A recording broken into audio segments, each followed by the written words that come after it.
Cominciamo però con padre Ludovic Lado e la presentazione Good Governance, Leadership and Social Justice in Africa. Ludovic Lado is a Jesuit and holds a doctorate in social anthropology from the University of Oxford and specializes in religion and society.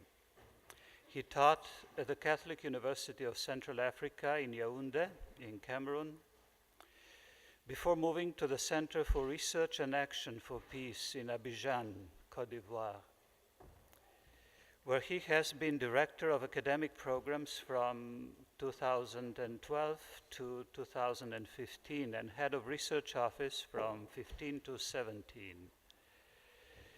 He is spending the current academic year at Georgetown University in Washington as a visiting scholar holding the Jesuit chair. Welcome, Father Ludovic. The floor is yours. Thank you very much, and good morning to everybody. Well, let me first say a word of gratitude to the organizers of this conference for inviting me, Professor Giacchino and his team for inviting me to share a few thoughts about good governance, leadership, and social justice in Africa. And of course, talking about Africa, I generally like to begin with this map, which shows that, of course, Africa is not a country, but at least in size, in terms of size, it is a bunch of continents. You can put in Africa, you can put the US, you can put China, you can put Eastern Europe, India, Spain, France, Germany, Italy, Portugal. All that is Africa, you see, in terms of size. So just to remind myself that I'm talking about a huge continent. Now, in this slide, I summarize everything I want to say. I hope you can read it. Everything I want to say in such a way that if I don't get to the end of my slides, then at least you have a summary of what I wanted to say.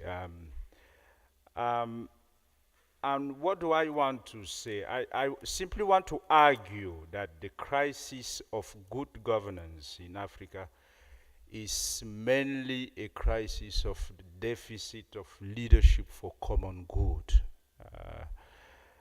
and for social justice, deficit of leadership for common good and for social justice. And that this crisis is exacerbated by the contradictions of the colonial and post-colonial transitions. And one of the basic questions structuring my comments or reflections is this one. I frame it in these terms. Why has the transplant of Western liberal democracy institutions, why have they failed to produce a democratic culture as well as the culture of the common good, especially in traditionally community-oriented societies, because that's how most African societies are characterized, as community-oriented. But why are we in a crisis of the culture of the common good? And then I also asked the subsidiary question, is liberalism in general, compatible with the culture of the common good? And what can we learn from the crisis or failure of this transplant in the context of Africa? And in terms of what we can learn, I simply argue that the transplant of institutional forms of liberal democracy is not enough. They only deliver social justice if people care or are forced to care, forced by maybe civil society or other subsidiary bodies to care about the common good. And I will say more about this later. And this obviously means the quality of leadership. And also that people cannot work for integral human development if they themselves are not integrally humanly developed, which means education for good leadership. So those are some of the major arguments I will be making. In terms of the outline, I will quickly overview the pre-colonial, colonial, and post-colonial trajectory, of the emergence of the neoliberal model of governance in Africa. Again, looking at how these societies have kind of moved from community-oriented to individual-oriented societies, and I think it's still a very painful experiment. And then secondly, I look at some of the theoretical arguments that people have put forward to explain why it's not working in Africa, or it is working very slowly. And there we'll look at the cultural argument, we'll look at the patrimonial argument, and we'll look also at neo-colonial argument. And then finally, I will consider some of the challenges and signs of hopes, in the continent of Africa, some of the success stories about the governance, because we do have a few, and which raises a very interesting question as to why is it that those few are kind of doing well, whereas the majority, because we are still in those who are doing well, those few doing well are in Africa anyway. So why are they doing well and others are not doing well? And then I will also say a few things about the youth, and then postulate that we probably need a spirituality and philosophy of hope, more of it on the continent, especially in relation to the youth. Now, this is going to be a very quick, overview, of course, because of the time constraints. And when you look at the pre-colonial modes of governance, political anthropology, of course, will tell you that in general, you did have both hierarchical and non-hierarchical, if you could call it that way, modes of political organization in Africa, what some have called acephalous political organization. And so you have both kinds of organization in traditional Africa, and most of these societies have been generally characterized as community-oriented, which means that the primacy, which implies the primacy of the we are, over the I am. And many of you will know about this Ubuntu philosophy, which says that I am because we are. And most African and many Bantu society in Africa identify with this Ubuntu philosophy, that I am because we are, which means that the we are comes before the I am. And so the good of the community in this case has some priority over personal interest, which doesn't mean that there is no freedom. Of course, there is individual freedom, but it is subordinated to the good of the community, the primacy of the community. So less emphasis on individual freedom. Then, when you move to the colonial stage, where Africa begins to experiment neoliberalism, of course, it is a matter of transplanting Western models of liberal democracy and, of course, liberal market economy to Africa, and basically the imposition of the modern form of the state on, or you could actually talk of kind of just juxtaposing, these new forms to traditional forms, and such a way that, of course, you still have some traditional institutions, but also the overriding superstructure of the modern state, which is, and the modern state in this case is a highly centralized form of organization, including in settings where they didn't actually have centralized forms of modes of governance. So in those acephalous societies, even there, they managed to impose a modern state as a centralized form of political organization. And of course, you get the initiation to party politics, and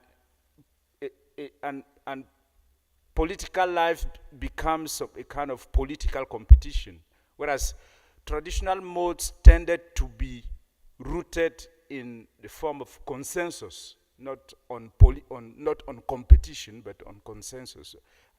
And of course, when you force on this society the model of party politics, you introduce the idea of competition, and the experiments, of course, is still going on.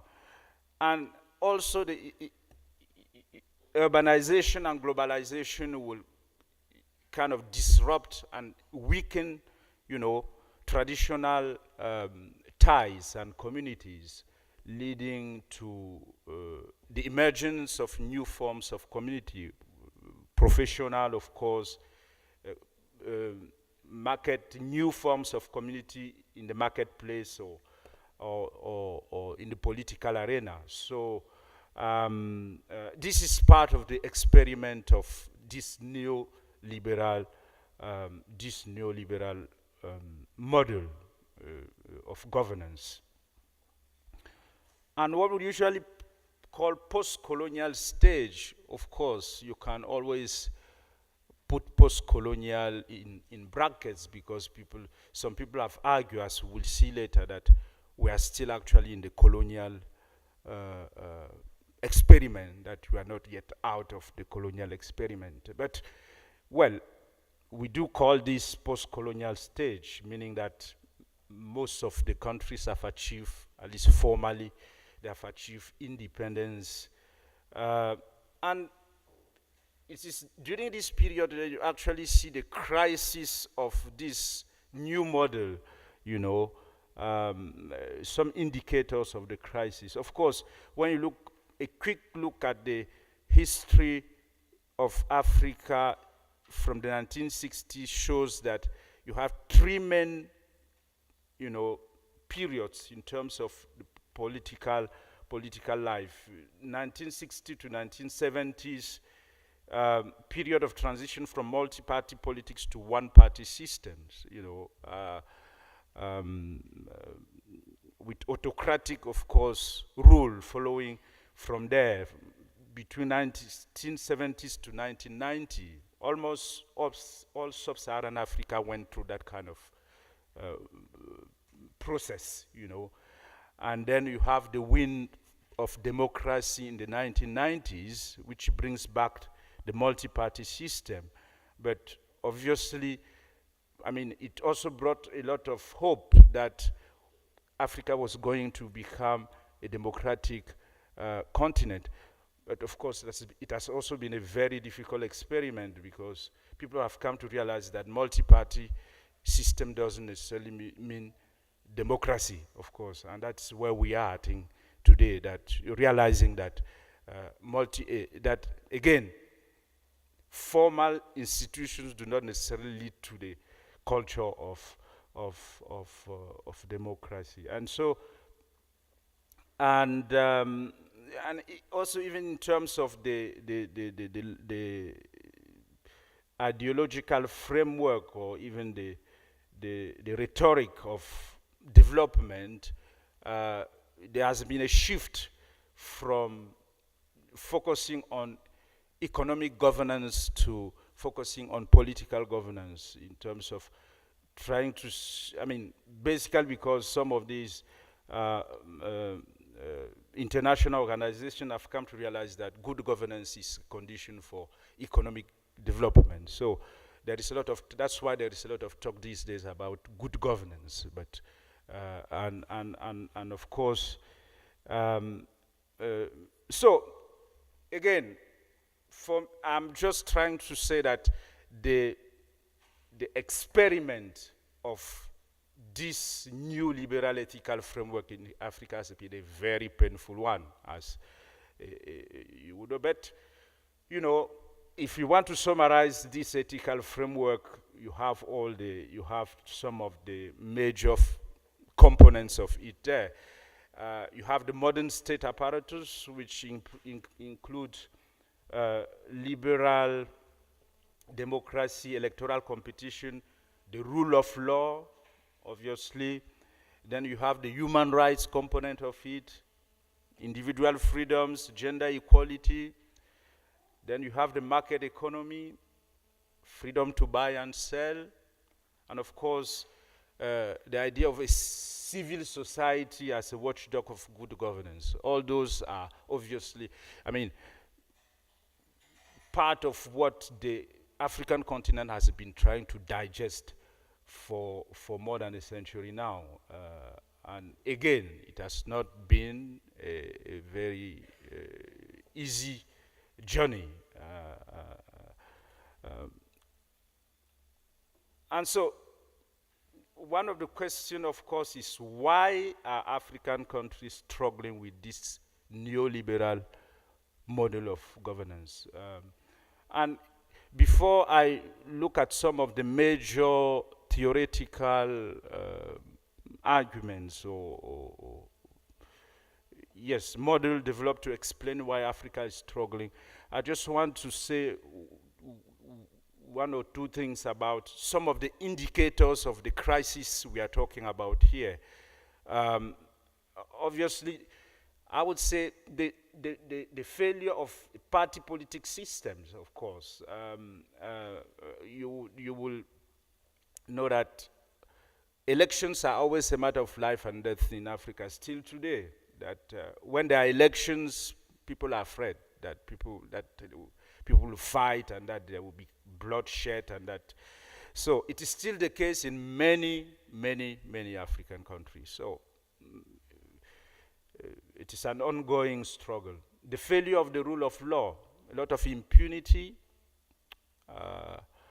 and abuse of power, lack of accountability, you know, especially from the elite, both political and economic elite, abuse of power and lack of accountability, and violation of human rights, of course, by political leaders, and the resistance to power change. And of course, in these days you have the case of Mugabe, who has just been removed from power and forced out of power because he wanted probably to die there, I guess. And he's not alone, especially in Central Africa. You have people who have been in power for 30, 32, 35, 34 years, and they are not even looking forward to retiring. So it is a difficult, and just there is something I call it here the Mo Ibrahim Prize paradox. Mo Ibrahim, for those who have been following issues of governance on the continent, is established this prize to kind of encourage African heads of state to be democratic. I mean, if that you are voted democratically, then after your term you step down, and then you can be given this prize to. And since 2014, this prize has not been attributed to any head of state on the continent because there's nobody who qualified for it.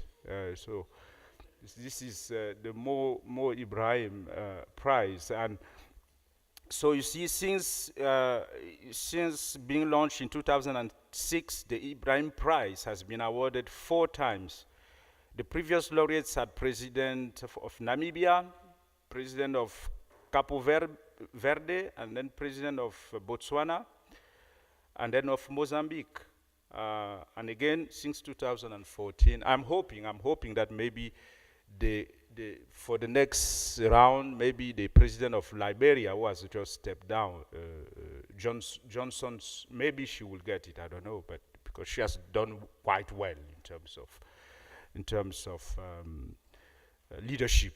Hopefully she will get. So those are some of the indicators of the crisis of governance and leadership on the continent. And again, in political scientists have tried to explain why this is so difficult, why it has been so difficult. I'm just going to quickly, go through some of these three main arguments that they have put forward to explain. The first one is what some have called the cultural argument, which basically says that this new model of governance, the neoliberal model, is not good for Africa, and that it's not adapted to the culture of Africa. And so, well, yes, I guess one could argue that way, but again, we'll see that there are a few success cases, which makes it very difficult to if some country can do well, even if it's one or two on the continent can do well, why can't others do? Why will this model be good for one or two on the continent, but not good for the others? So that's the limit of this cultural argument, because and then you have the patrimonial argument, which was kind of developed mainly by French political scientists, especially one called Bayard, Jean-François Bayard, and he wrote a book entitled The Politics of the Belly, which means that, of course, people enter politics not because they want to serve the common good, but because they want to fill their belly.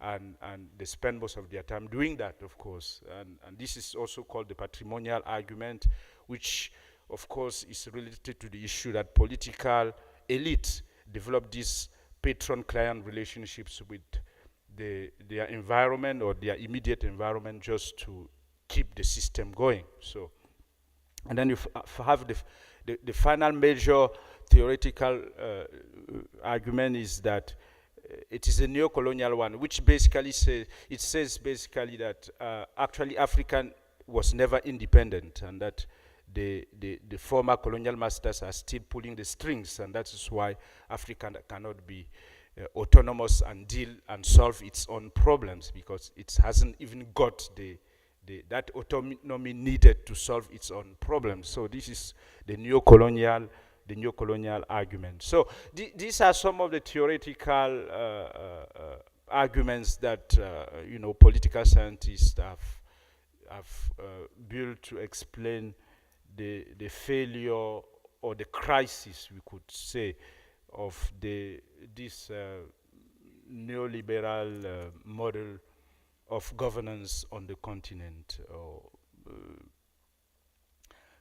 Now, again, but not everything is bad. There are a few signs of hopes that maybe we'll get there in terms of good governance.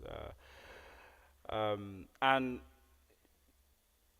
a few civil society organizations have kind of developed metrics to measure governance on the continent, and one of these is again Mo Ibrahim, but you can also look at Afro barometers. There's also this other index that measure governance on the continent. But I will use this because this is one of the well-known on the continent now, because you have 54 countries, of course. They measure these countries on 4 categories, 14 subcategories, 100 indicators, and they use about 36 data institutions to kind of, and when you look at the African continent overall, because they released the latest ranking only 2 or 3 days ago.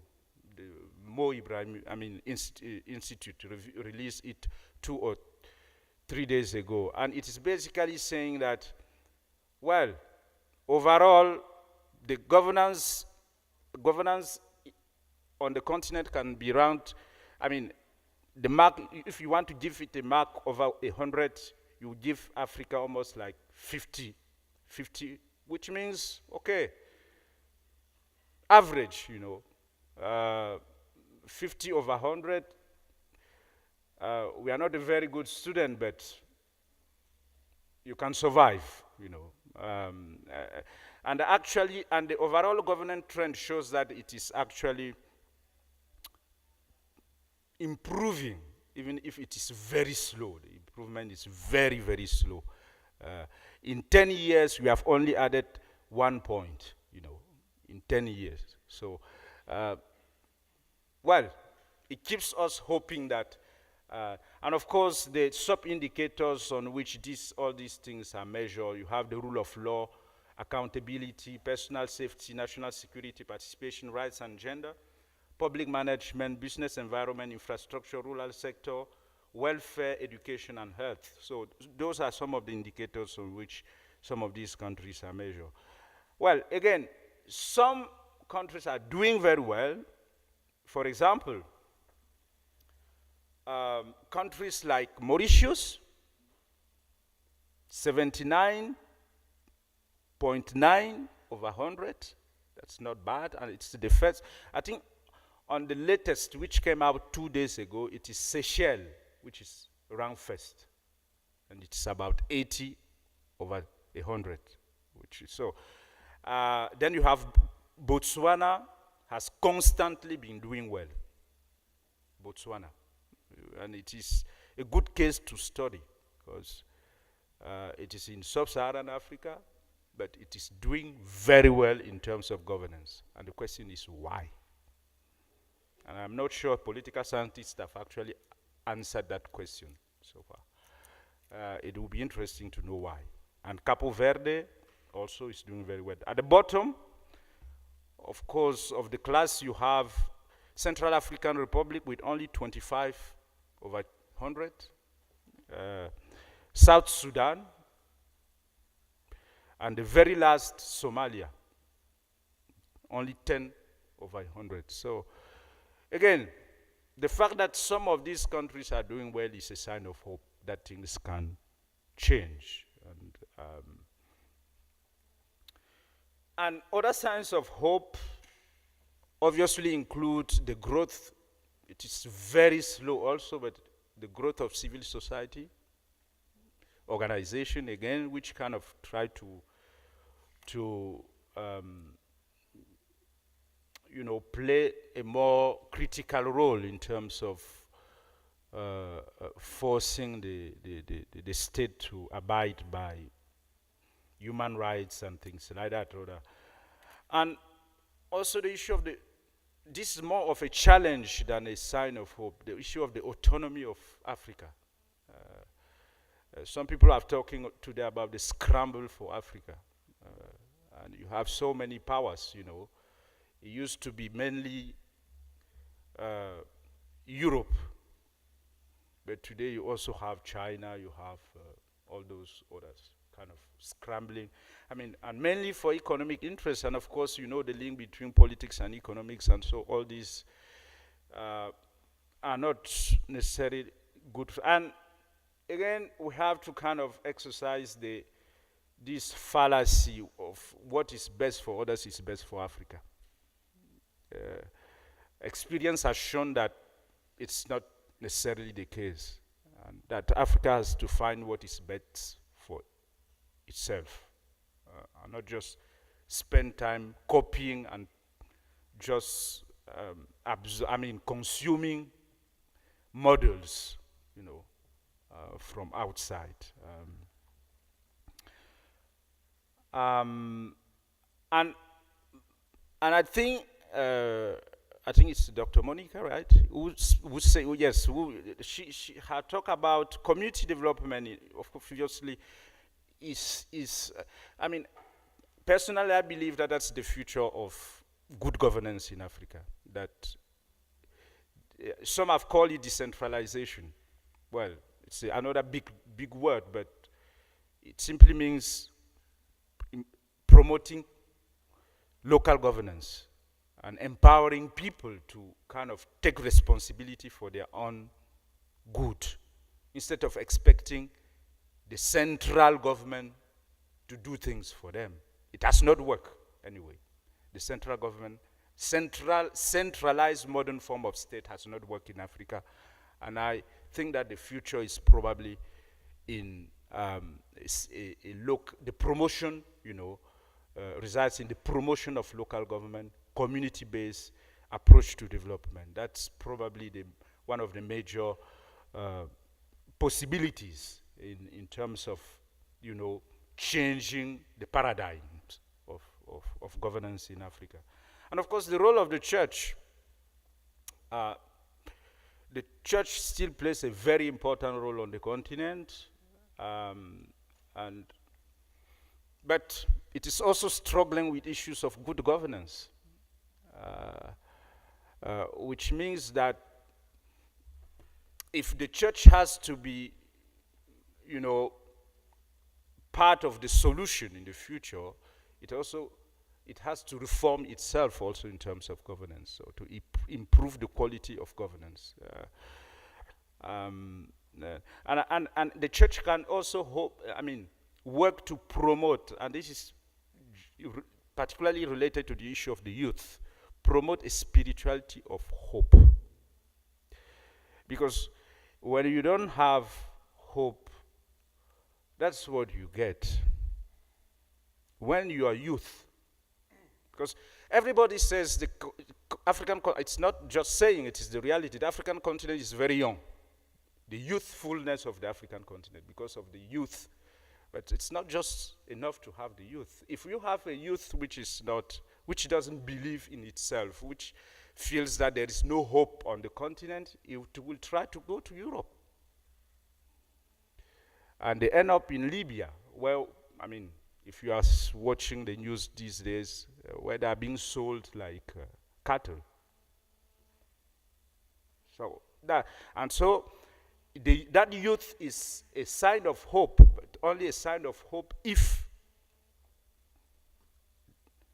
it is taken care of, and if that youth ends up believing in itself that Africa is where they should be, and that Africa is a place of possibilities and opportunities, and not just a prison from which everybody is trying to escape.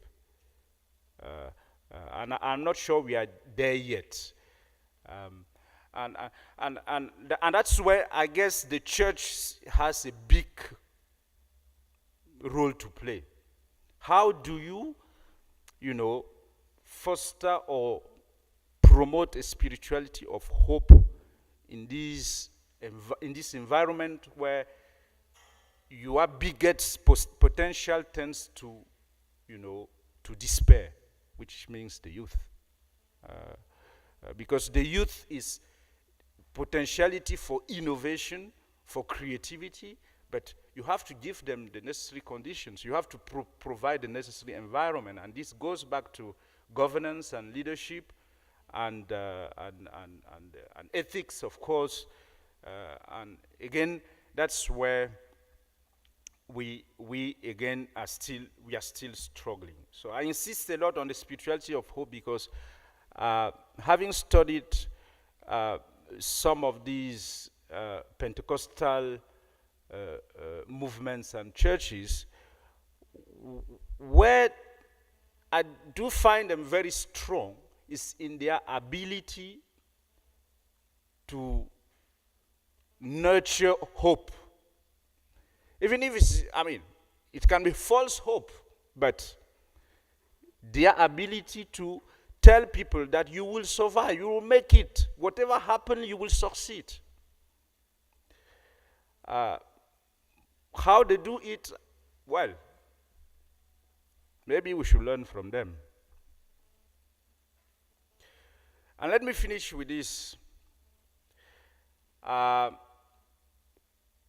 just to say that we in Africa usually say that Africa is the cradle of humanity. We are not just saying, that's what science says, that Africa is the cradle of humanity. And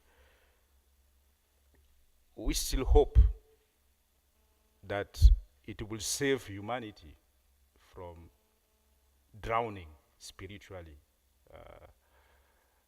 But to do that, again, there is a lot of work. There is a lot of work to do, especially in terms of getting a leadership which is sensitive to common good and social justice. And that is still a major, major, major challenge. Thank you very much.